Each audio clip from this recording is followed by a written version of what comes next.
I'd like to move on to Dr. Freeman Hrabowski, who is president of the University of Maryland, Baltimore County, and an advocate and national leader for racial equity in this country. So Dr. Hrabowski, thank you so much for being here, and over to you. Thanks, Chris. I want to take about 10 minutes and talk about how we should be discussing these issues of structural racism and long-term care. And I begin with the notion that it's difficult sometimes to be honest with ourselves. Our recent book that my colleagues and I wrote on the Empowered University suggests that we need to be looking in the mirror as universities, but also as a society, to understand what we've done well, but to also understand what the problems are. And one of those problems clearly has to do with discrimination, prejudice based on race and ethnicity, just as we have to deal with issues based on gender as another example. And I think Larry's absolutely correct. When we think about the most vulnerable in our population right now, we are talking often about people of color. We are talking about older citizens. And we are talking about the need to figure out ways of having better practices and better policies. And I would suggest we think about what Jim Collins said about the genius of the and versus the tyranny of the or. It's not going to be just the private sector or just government. It's got to be some combination. And we've got to learn from each other, things that work, practices that make a difference. And so there's several points I would make. I want to convince myself, first of all, that we need to understand in our business and higher education about doing things differently. Look at an Atlantic piece that I wrote on higher education's role in addressing racism, both on our campuses and also beyond the campus in society. And what you find at universities, you will also find in long-term care evidence of this structural racism. When you look at most college presidents and professors, they will be white, often men, now some more men, some more women.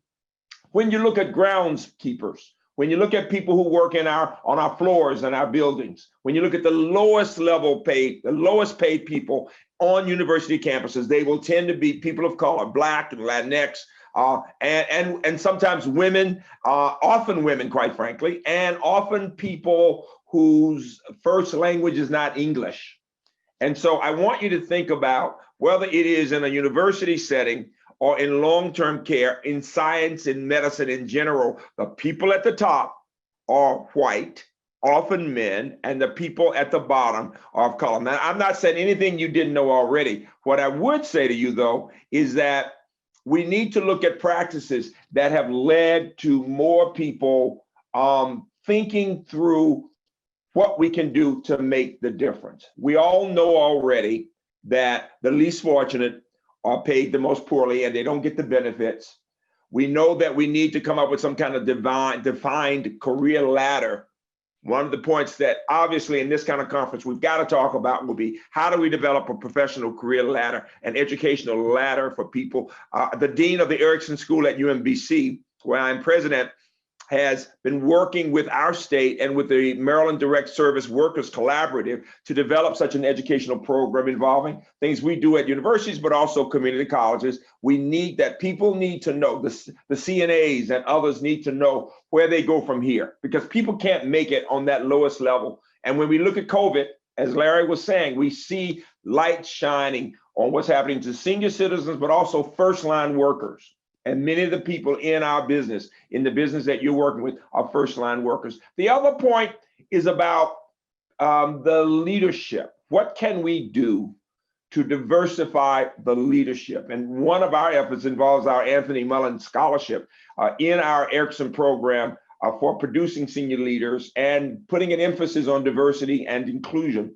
And I would suggest you look at some of the practices in universities that are designed to increase the number of people in areas where you've got underrepresented groups. Our campus has gotten national recognition for being a predominantly white setting, now perhaps 50-some% white and almost 50%, late 40%, high 40% of color. And we are the leading producer of Blacks who go on to get PhDs in science and MD PhDs, #1 in the country. In fact, the Surgeon General is a graduate of our campus, and the lead NIH scientist at NIH right now on the COVID vaccine who's producing and really developing the vaccine has been developed with Pfizer and Moderna, and she's a Black woman. First time in the history of humankind, you've got a Black woman creating that. Now, how did we do that? I'm going to suggest you look at our TED Talk, the TED Talk that I developed on success in science, because I would argue that same type of approach or model can be used when thinking about diversifying the workforce, particularly at the highest levels, and even in using it for people who are the poorest paid, the most poorly paid, when thinking about the approach. It's number one, high expectations.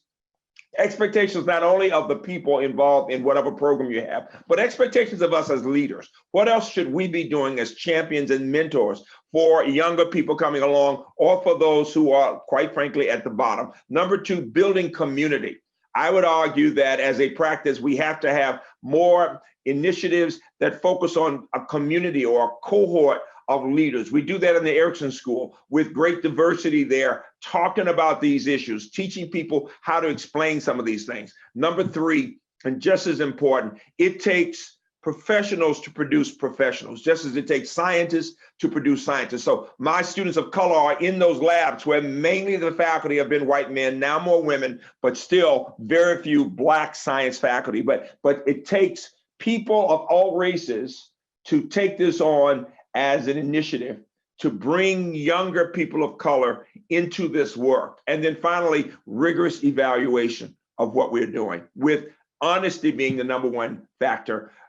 We talk about in our book, The Empowered University, the importance of culture and culture change. And what you have to be talking about, I know you know, as we talk about advancing excellence in long-term care collaborative in this work that you're doing, is the notion of understanding the culture of your business, as we have to understand the culture of universities. And I think about what Eric Weiner said in his book, The Geography of Bliss. He said, culture is the sea we swim in, so all-consuming that we fail to recognize it until we step out of it and look back. In other words, how do we put the culture of long-term care out there in such a way that we can almost look in the mirror at ourselves and understand what's going on? And it, as simplistic as it might sound, it is Blacks and others of color at the bottom, heavily,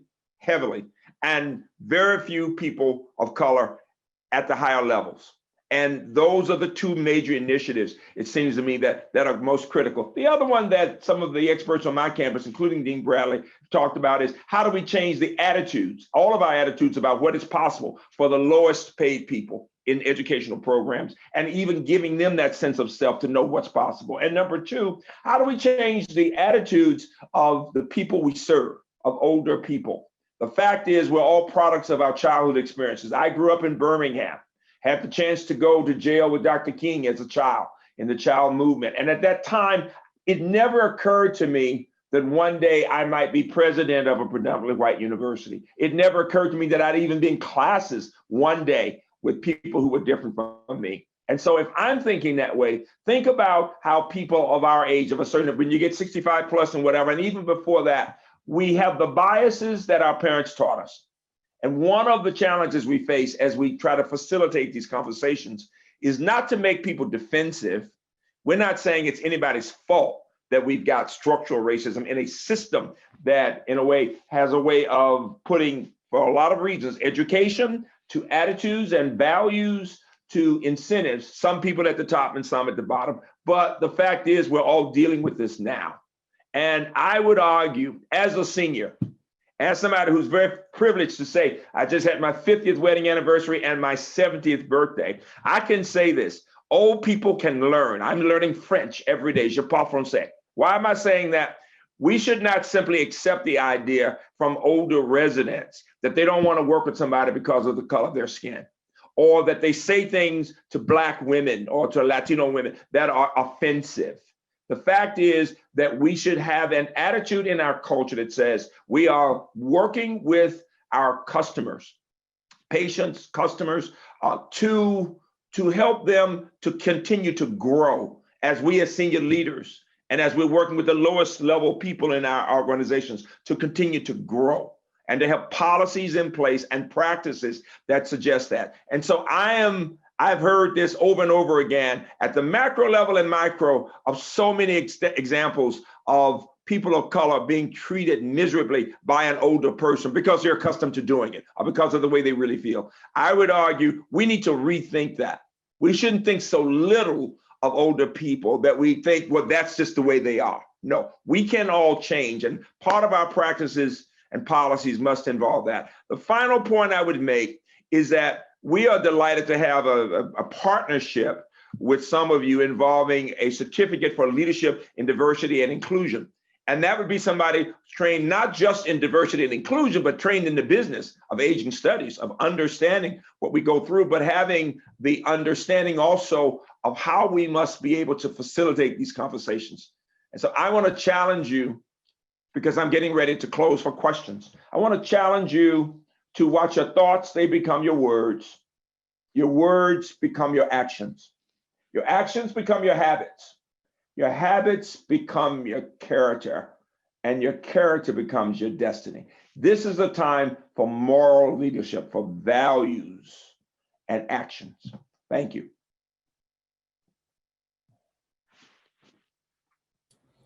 Thank you so much, Dr. Hrabowski. I have a couple of follow-up questions that I think we'd love to hear you respond to.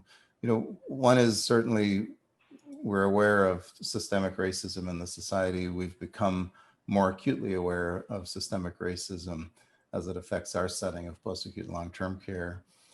We also have a sort of a systemic bias against aging in this country. And I think that compounds the issues that we see facing us in mitigating racial inequities. Do you have any comment on that? I do. Yeah. The first one has to do with the fact that I don't care what our age is, we can continue to learn in different ways. We really can. That's why I proudly tell people, I just had my 70th birthday, and when my students heard I was going to be studying French 2 years ago, they said, don't you think you're kind of old, right? And I had to say, bring it on. We bring experience.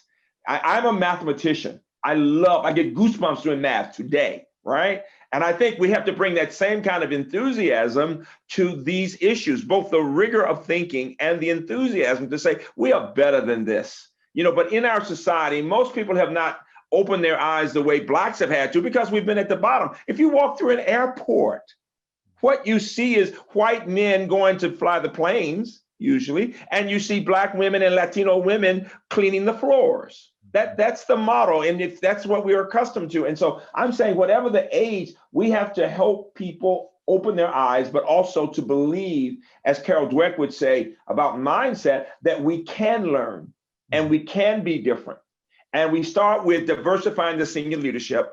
We're working to do that through our Erickson School, and we're working with the state of Maryland. But we also say it is immoral, this industry and our country and universities are immoral when we have people working so hard for so little. And so the idea of moral leadership and of teaching us to think differently. We believe in our country.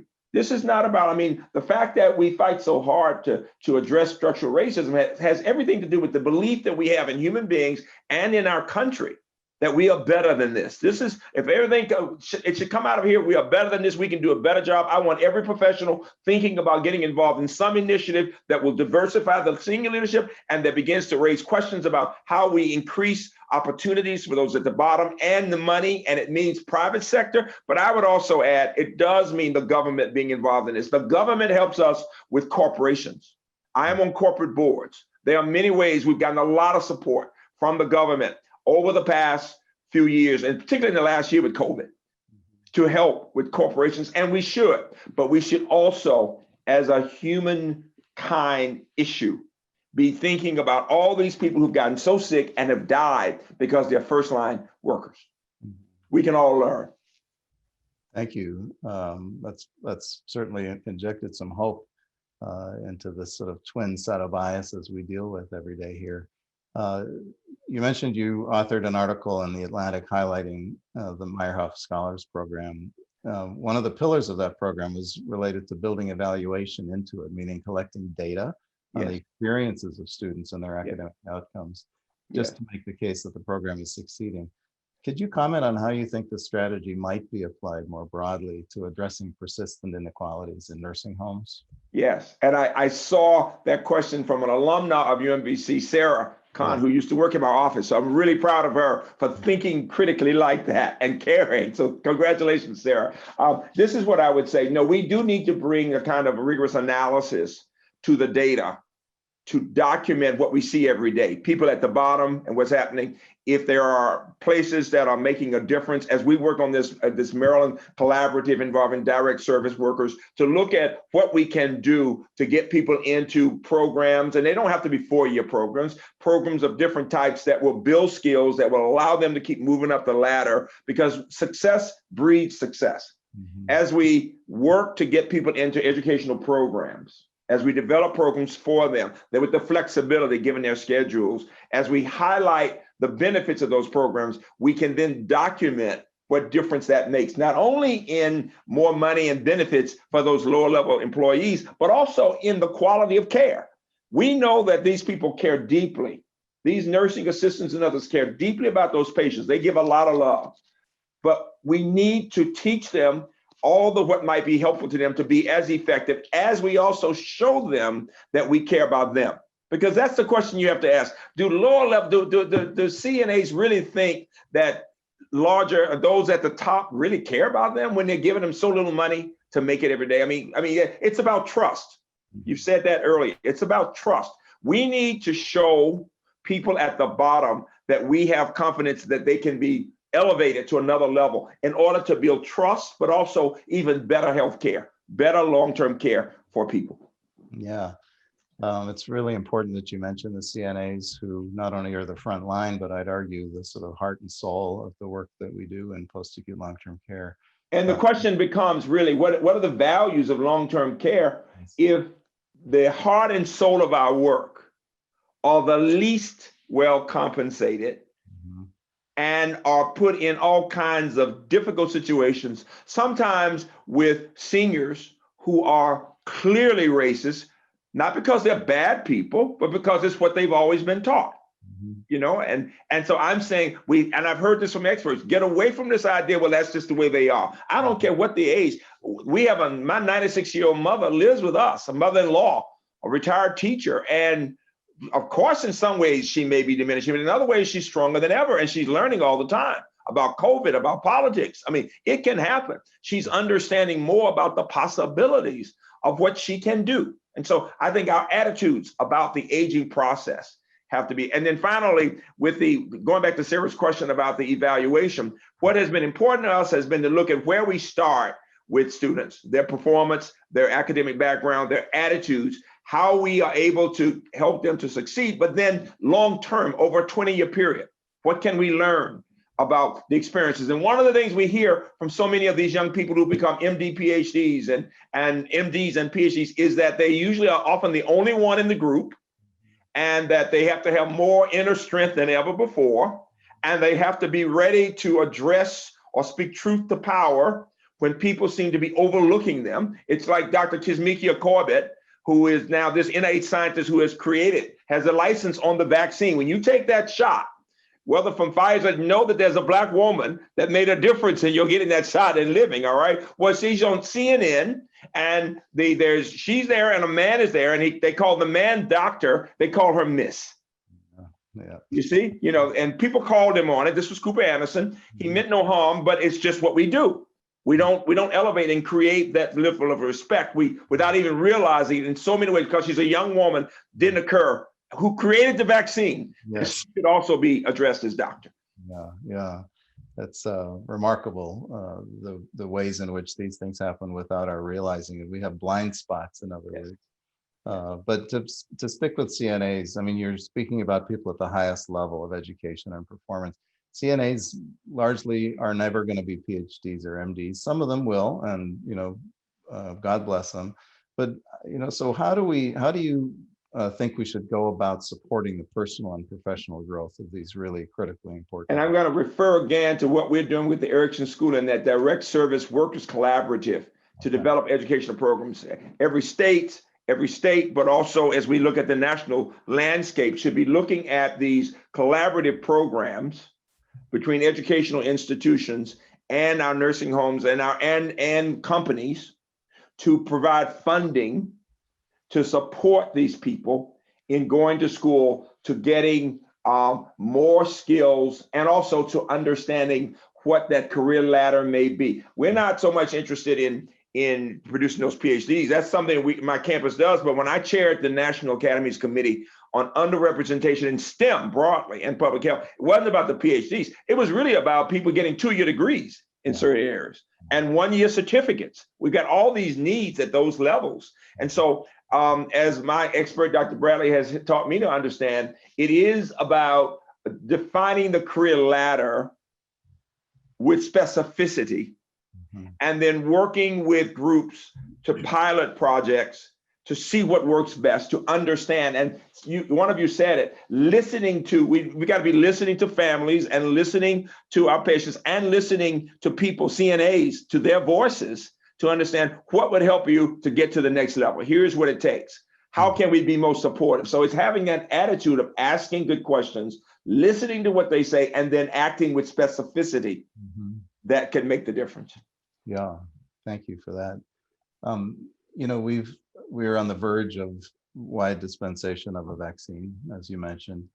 What we've seen is that our CNAs, and in particular, people of color, have a very low level of trust in this vaccine. Many of them, and I'm saying a large majority, are telling us that they don't wish to take this vaccine because they don't trust that it is safe, effective. They don't trust their leadership in administering it to them. They don't know what it's going to do to them. And yet clearly this is the only way we're going to put an end to this public health emergency. So we need to create an atmosphere of trust, and I think leaders need to take the primary role for that. But I'm just wondering if you have any suggestions for how we might approach improving Sure. trust. My wife and I are being interviewed by a number of media people these days because we decided to be a part of the Moderna phase 3 trial. Good. And so we've had 2 injections. And you know, half the people actually get the vaccine, the other half a placebo. But we actually think we got the vaccine because the symptoms we've heard about, we were the soreness, of course, but the fatigue for several days. I mean, we usually exercise a lot and really were tired, and we were glad about that. It says we knew something was different about our body, and I felt a little loopy, if you know that term, a little spacey somehow for a couple of days. My wife teased me and said, "Well, you're always a little loopy," but I think I was even more so. So we think we got it, but the key is that they wanted to know why we did it. And we said, first of all, we acknowledge why people are not trusting. People in general, regardless of race, and then people of color especially. Growing up in Alabama, I have always heard about the Tuskegee experiment. Everybody talks about it. It's awful in what was happening to men with syphilis and how it was not treated. Or the Henrietta Lacks situation here in Baltimore. And so there are examples, but several things give me hope. First of all, when you know scientists of all races and physicians who care about people regardless of race, you have more confidence. Many people don't know the scientists. They don't know the doctors. They have no reason to trust. There's a lot of mistrust among the races. There's a lot of mistrust in science for a lot of reasons, given what leaders have been saying. But what I would tell you is that when I can tell people, but did you know that the lead NIH scientist in creating this vaccine is a Black woman from rural North Carolina who came to UMBC and then Chapel Hill, and she is Dr. Corbett. They're always surprised. And then when I say, and do you know that one of the chief scientists at Moderna is a young man who came out of our campus, UCLA, and he's there working on it. So to be able to tell them that there are people of color and Blacks, for example, who are involved in the development and then the manufacturing of the vaccine opens eyes. They need to see these people to know, just as we need to see in long-term care, African Americans, Latinx people, and women, of course, who are at the top, who are talking about these issues and what it takes to be really successful in your business. And then secondly, we need, though, for the CNAs and others to be around people who have had the vaccine. That's going to be important. That's why for all of us as leaders, regardless of race, we need to take that vaccine as soon as we can. Just as I've been encouraging people to be a part of trials, because it says it's possible when we do that. And that will be critical. So it's a place where we have to talk the talk, but walk the walk. And Yeah. that's why I said to fellow educators, if we believe in science, we have to get involved in the trials and in taking the vaccine. We Yeah. have no choice. Yes. Yes. Yes. Thank you. You know, we've got a number of important questions that have come in to our Q&A box, so I'll try to address those to you as Sure. they come in. One is, you know, we need to put the patient and resident's voice at the center of this discussion. Yes. So we were very committed as a setting of care to patient-centered, goal-centered care. But in particular, how do we increase the level of compassion and respect for the elderly that we care for, and really sort of amplify that in the context of these racial disparities that we see occurring? And so there are two things going on here, and I see a parallel situation with universities. We've had in this period to be even more attentive to what the families of students are saying and what students themselves are saying, whether they're learning remotely and frustrated because of classes where they're really working to work on organic chemistry from home, or they're in the residence halls and we're telling them they can't get with other people because they're being in quarantine right now. And it's the notion of responsiveness. The same thing with our patients, with our residents in long-term care. The fact is that there's a level of respect that every human being is deserving to get.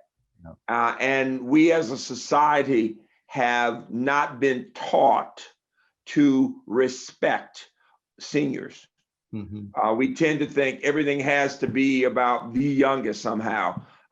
That's where education becomes really important. That's why for us at UMBC and for what we're doing in this state, the Erickson School is very important, because we're preparing senior people who are going to be in the residence halls, not the residence halls, in the nursing homes, senior living facilities, and who are going to go out into society, many who have a minor in Asian studies. And that's going to help them even in knowing more about how to deal with that category of population. We need more courses in general as our society becomes increasingly older. When thinking about these millions of people, those of us who've moved to this level, we want to be understood. We want people to understand the aging process. But what Erickson's School of Aging has taught me over the years, and Dean Bradley works with our group all the time, with the leadership group, to understand is we want to be a place that's age friendly for the seniors who come back to college, for example, you see, and to change our attitudes. And she has challenged us in many ways to say, now, what does this mean for this population? So a part of the job is to have people who've been taught how to be ambassadors, and to get people rethinking their point of view and to understand our culture, going back to that point, and how we have a way of assuming people can't learn, or that's just the way they are, or they're necessarily going downhill. I say to people all the time, yeah, I can't run 5 miles the same way. I can still briskly walk and do a little running, but there are other ways in which I've developed experience about life that are far more impressive than what I could have said 30 years ago. So the life has a way of balancing things in very interesting ways. We've not taught people that.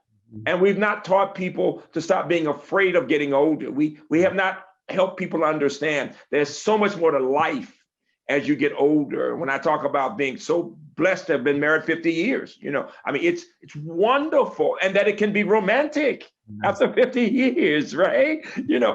We go to Paris normally. We brought Paris to Orange Mills this year just because we couldn't travel. But I'm saying we need to teach not only people in senior leadership in aging, but the broader population much more. That's why I keep wanting to support what we're doing with the Erickson School in the state of Maryland, and for some senior leaders who've moved across the country as a result of being in our master's program. Yeah. Thank you. Well, it seems, we've got a number of questions around career ladders, and I think that's an important piece. I think another element of that is one of our participants, who's a white nurse in long-term care, says that she sees her friends who are friends of color working in these facilities who have described the experience of going into residence rooms and being treated poorly as torture. And she feels like they don't have the support of leadership to improve or change that. And I think, and to some degree, really where you're addressing this is at the leadership level. Leadership has to create career ladders. They have to change the culture so that it's not acceptable to mistreat anybody for any reason.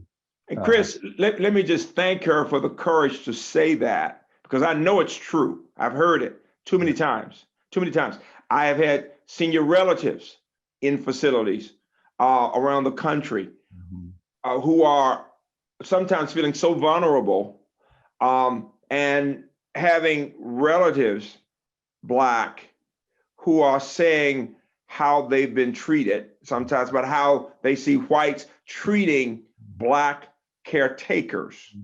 You get my point? And so a part of changing the culture is to do just what the questioner was saying, to have these interracial, difficult discussions. Difficult. We have to do them at the university too. We really do. We are working on that all the time. But to have these difficult conversations, I've had a chance to speak in a number of senior living facilities in this region, and I'm always impressed by the level of experience and wisdom of groups. Yeah. And even when we have the conversations about race, some are sophisticated enough to say, we really don't know how to talk about these things in mixed company.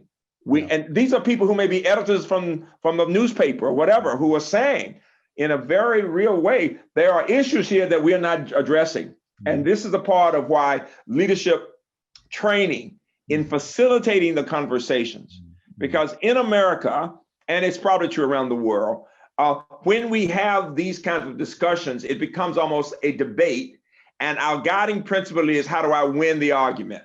Right. As opposed to looking for the common ground and putting yourself in the other person's shoes. This is what the white nurse is doing. You know, this is what she's saying, exactly what she's saying. So whether it's a nurse or a nursing assistant, when you go into a room and somebody white mistreats you, disrespects you, it hurts. It hurts. People never forget how you make them feel. So it is leaders' moral responsibility to change that. But to change that, you've got to get the specific. It's having the difficult conversations. It's giving people more training at every level, including our patients. It's professional development. It's making sure, quite frankly, that our residents are understanding general trends of increasing diversity and inclusion in the 21st century. At a time different from what they grew up with. I, for some years, served as a consultant with the federal judiciary and as an educator. And those are people who are for life there. And as you might imagine, the groups are mainly white and mainly men and mainly of a certain age. Okay, and it was wonderful to see them, though, wanting to begin to understand other perspectives. And some have said to me over the years, Freeman, I just thought my way of thinking about it was the right way. People who, for example, have thought, well, the reason we have all these problems in our society is women are out trying to work. You see what I mean? Just from 1950.